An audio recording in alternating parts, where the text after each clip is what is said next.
So alright, it's way pokes to back with another video. आज की इस video से हम अपने चैनल पर एनीमे एपिसोड्स एक्सप्लेनेशन की वीडियो शुरू करने वाले हैं, क्योंकि रेवेंजर्स के साथ साथ अब एनीमे एक्सप्लेनेशन की वीडियोस भी चैनल पे आने वाली हैं। आज की इस वीडियो में मैं एक्सप्लेन करने वाला हूँ लुकिज्म के फर्स्ट एपिसोड को।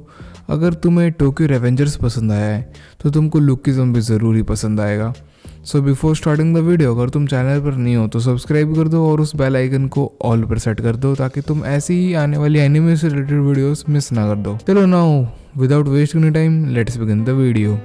इस एनिमे में हमारा मेन कैरेक्टर एक छोटी हाइट का मोटा और अगली लड़का होता है जिसका नाम डैनियल पार्क है। वैसे सीरीज में उसको ह्योंग सुक के नाम से बुलाते हैं सब। एपिसोड की स्टार्टिंग में ही उसको हर क्लास में एक ऐसा लड़का जो क्लास के बाकी बच्चों के बीच में दो बच्चों का बाप लगता है, मतलब एज से ज़्यादा बड़ा देखने वाला लड़का बोली कर रहा होता है विद हिज फेलो फ्रेंड्स। वो उसको बहुत खरी खोटी सुनाता है और ओवरऑल उसको रोस्ट जला भुना सब देता है और कहता है कि वो जन्म से ही एक लूज़र था, वो नीचे कीड़ों की तरह रेंगने के लिए पैदा हुआ है। वही हमारा पार्क अब घर आ चुका है और शाम हो चुकी है। वो मर जाना चाहता है क्योंकि वो इस सफरिंग से डील नहीं कर सकता है और तभी उसको भूख लगती है और वो कुछ नूडल्स बनाने लगता है। तभी उसकी मम्मी आ जाती है। वो पार्क को बोलती है कि उसको वेट करवाने के लिए वो शर्मिंदा है और वो नूडल्स बनाने लगती है।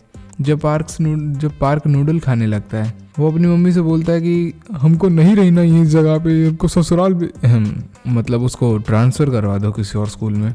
पर उसकी मम्मी उसको समझाने लगती है कि ऐसे तो वो नहीं कर सकते क्योंकि वो अपने सारे स्कूल फ्रेंड्स से दूर हो जाएगा। पर तभी पार्क गुस्से में बोलता है कि स्कूल फ्रेंड्स, हाँ मुझसे तो के बकरो गान ना मारो।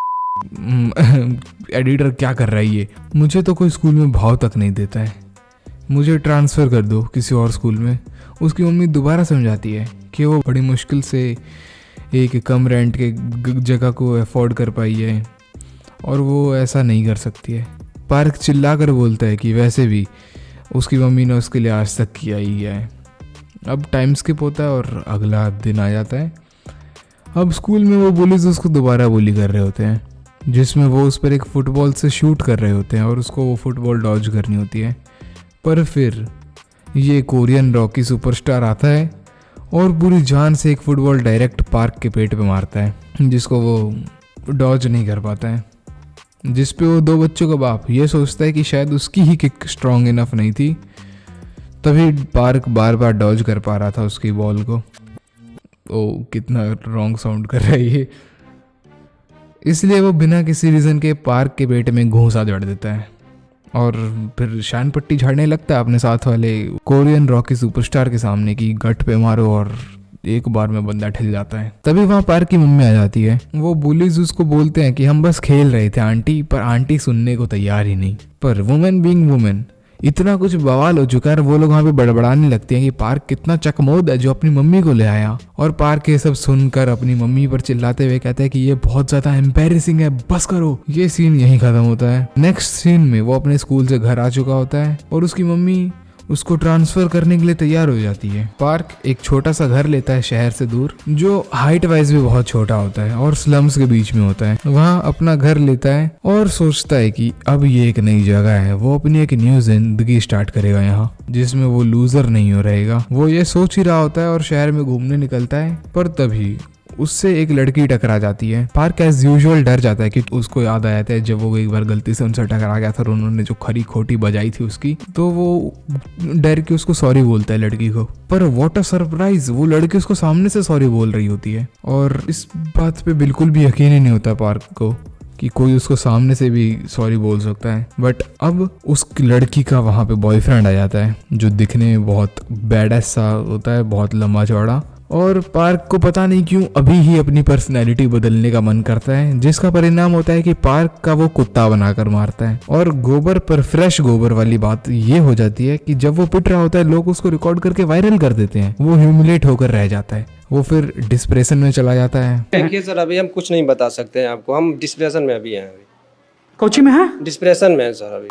और सो जाता है। अब आधी रात हो चुकी है उसकी नींद खुलती है और वो उठ के खड़ा होता है। तभी उसका सिर जो है घर की सीलिंग में भिड़ जाता है। वो बोलता है कि ये घर की सीलिंग अचानक से इतनी छोटी कैसे हो गई। वो सिंक के पास जाता है तो उसको वो भी बहुत नीचे लग रहा होता है। वो शीशे में देखता है और वहाँ कोई और ही होता है, मतलब वहाँ कोई भद्दा मोटा लड़का नहीं होता है। वहाँ एक टॉल डैशिंग एंड मस्कुलर लड़का खड़ा होता है जिसके पेट पे 6 बिस्कुट भी छपे हैं। वो बोलता है कि ये कौन है, और वो पीछे घूम के देखता है तो वहाँ असली मोटा शरीर उसका सो रहा होता है। वो जैसे ही जाके अपने शरीर को उठाने लगता है कि वो अपने पुराने शरीर में वापस आ जाता है और सोचता है कि वो सब एक सपना था। और वो उस सपने को सोच के बहुत खुश भी होता है क्योंकि उसको कुछ सेकंड्स के लिए वो जिंदगी मिली थी जो वो चाहता था। और जैसे ही वो करवट बदलता है, भाई साहब की तशरीफ फट जाती है क्योंकि वो हैंडसम फलना ढिकड़ा बॉय उसके बगल में ही लेटा हुआ होता है, नेक्ड बाय द वे। वो उसको उठाता है तो उसके शरीर में चला जाता है और फिर ये मोटा सो जाता है। वो काफी कंफ्यूज्ड होता है और जब भी वो दूसरी बॉडी को अपनी जगाता है तो पहले वाली बॉडी से सो जाता है। वो काफी खुश होता है और बोलता है कि ये शरीर उसकी पर्सनैलिटी